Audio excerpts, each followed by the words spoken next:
శ్రీ గురుభ్యో నమః. శ్రీమాత్రే నమః. శ్రీ వేదవ్యాస విరచిత మహాభారతం సంక్షిప్త గాథ.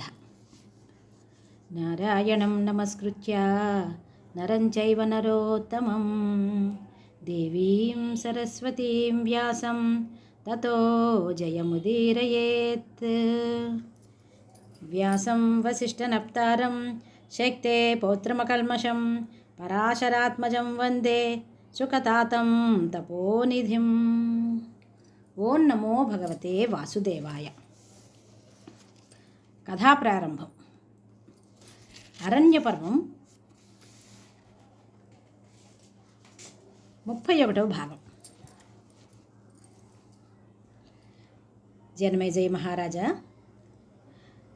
ధౌమ్య గురుదేవులతో కలిసి ద్రౌపదీ సహితులై పాండవులు కామికవనం వైపు వెళ్ళిన అనంతరం ధృతరాష్ట్రుడు విదురుని పిలిపించి, ధర్మ సూక్ష్మాలు ఎరిగిన నువ్వు బృహస్పతికితో సమానమైన వాడివి. నీకు కౌరవులు పాండవులు సమానమే కనుక పాండవుల వల్ల వారిని అభిమానించే ప్రజల వల్ల మన రాజ్యానికి నా బిడ్డలకు ఉపద్రవం రాని దారేమిటో చెప్పు అని ప్రశ్నించాడు.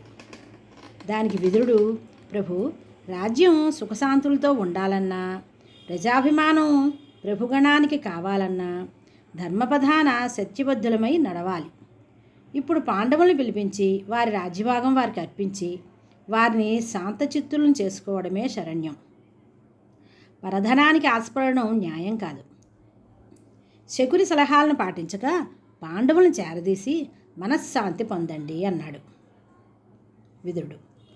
ధృతరాష్ట్రుడు విసుగుతో, నీకు పాండవ పక్షపాతం తగ్గడం లేదు. నేను నిన్నెంత అభిమానించినా నువ్వు అంతకంతా మాకు వ్యతిరేకంగానే ఉంటావు. ఎంతో అభిమానంతో అన్ని వాంఛలు తీర్చిన కొలటకు ప్రేమ స్థిరంగా ఉంటుందా? అలాగే నువ్వు ఉన్నావు. నీ వంటి వాడిని ఉండనివ్వడం కంటే తక్షణం దేశం నుండి బహిష్కరించడం మంచిది. నీ ఇష్టం వచ్చిన చోటికి పో అని తీవ్రంగా అన్నాడు. విదురుడు హస్తినాపురం విడిచి కామికవనం చేరి పాండవులను కలుసుకున్నాడు.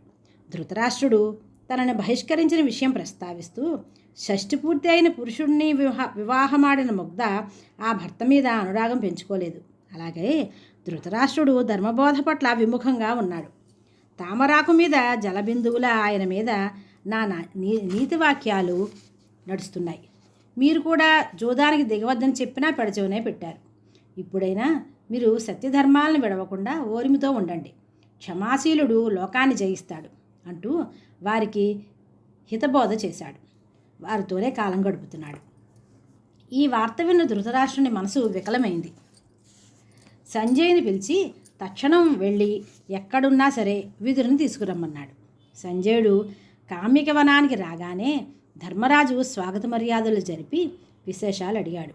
ఈ మహామంత్రి విదురుడు దేశం విడిచిన నాటి నుంచి మహారాజు మనస్సు అశాంతితో నిండి ఉంది. ఆయనకు అన్నం రుచించడం లేదు, కంటికి నిద్ర రావడం లేదు. తెలియని ఆవేశంలో ఈ విద్వాంసుని మనస్సు నొప్పించినందుకు ఆయన ఎంతో బాధపడుతున్నాడు. తక్షణం తీసుకురమ్మని నన్ను పంపాడు అన్నాడు.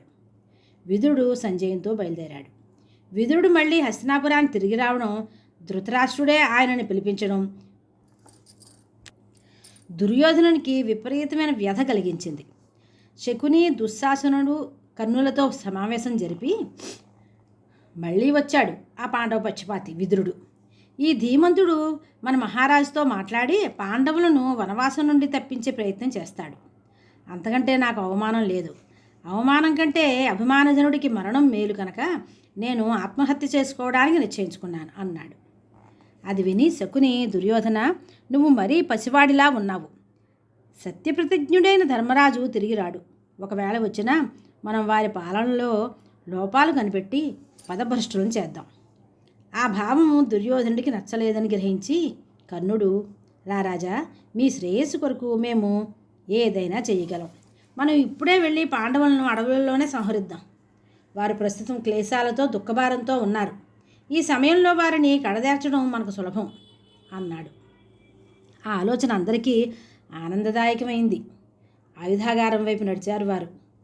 ఆ సమయానికి రాజధానికి వచ్చిన వ్యాసుడు వారి దుర్వ్యవసాయ వార్త విని ఆ నలుగురిని మందలించి వారిని ఆ ప్రయత్నం నుండి విరంపజేసి ధృతరాష్ట్రునితో, నాయన, కుటుంబ సభ్యులతో కలహం ఎంత మాత్రం శ్రేయస్కరం కాదు. నువ్వు నీ బిడ్డలను అదుపులో ఉంచుకో. ఈ దుర్యోధనుడు కొంతకాలం పాటు పాండవులతో అడవులలో తిరిగితే వారి సహవాస బలం వలనైనా వీడి బుద్ధి మారవచ్చు. పుట్టుకతో వచ్చిన బుద్ధులు మారవు, కానీ మానవ ప్రయత్నం మంచిది కదా అన్నాడు. ధృతరాష్ట్రుడు, మహర్షి, ఈ జూదం వద్దని నేను ఎంతగా వారించినా వాడు వినలేదు. విదుర, భీష్మ, ద్రోణులతో గాంధారి కూడా చెప్పింది. అయినా పుత్ర వ్యామోహంతో నేను అనుమతించాను అన్నాడు. అప్పుడు వ్యాసుడు, నాయన, పుత్రవ్యామోహం ఎంత బలీయమైనదో నేను ఎరుగుదును. ఒకప్పుడు గోమాత సురభి కన్నీరు విడుస్తూ దేవేంద్రుని ముందు నిలిచి, ఓ అతిథినందన, ఈ కర్షకులను చూసావా? ఆ ఎద్దుల బలాన్ని పూర్తిగా నాశనం చేసి కూడా ఇంకా నాగలికి కట్టి హింసించి చేలు దున్నుకుంటున్నారు. బలంగా ఉన్నంతకాలం పని చేయించుకోవచ్చు, కానీ నీరసపడిన పసరాలను హింసించడం ధర్మమా అంది. అప్పుడు ఇంద్రుడు, సురభి, నీకు 1000 కొద్దీ సంతానం ఉన్నా ఈ బాధపడే 2-3 పశువుల కోసం ఎందుకు ఏడుస్తావు అని అడిగాడు. దేవేంద్ర, బిడ్డలందరూ నాకు సమానులే, అందున నీరస దశలో ఉన్న వీటి మీద మరింత వాత్సల్యం ఉన్నది అంది. విన్నావు కదా సురభి మాటలు. ఇప్పటికైనా నువ్వు క్లేశాలలో ఆపదలో ఉన్న పాండవులను దగ్గరికి తీసి ఆదరించు అన్నాడు. మహర్షి, మీరు నన్ను అనుగ్రహించి ఈ విషయం మీ నోటితోనే దుర్యోధుడికి చెప్పి ఒప్పించండి అని అర్థించాడు ధృతరాష్ట్రుడు. అంతలో అక్కడికి మైత్రేయ మహర్షి రావడం గమనించి వ్యాసుడు, ధృతరాష్ట్ర, ఈ మైత్రేయుడు నీకు నీ బిడ్డలకు శ్రేయస్సాధకమైన మార్గం చెబుతాడు, అలా ప్రవర్తించు అని నిష్క్రమించాడు. స్వస్తి. ఓం నమో భగవతే వాసుదేవ. శ్రీకృష్ణ శరణం మమ.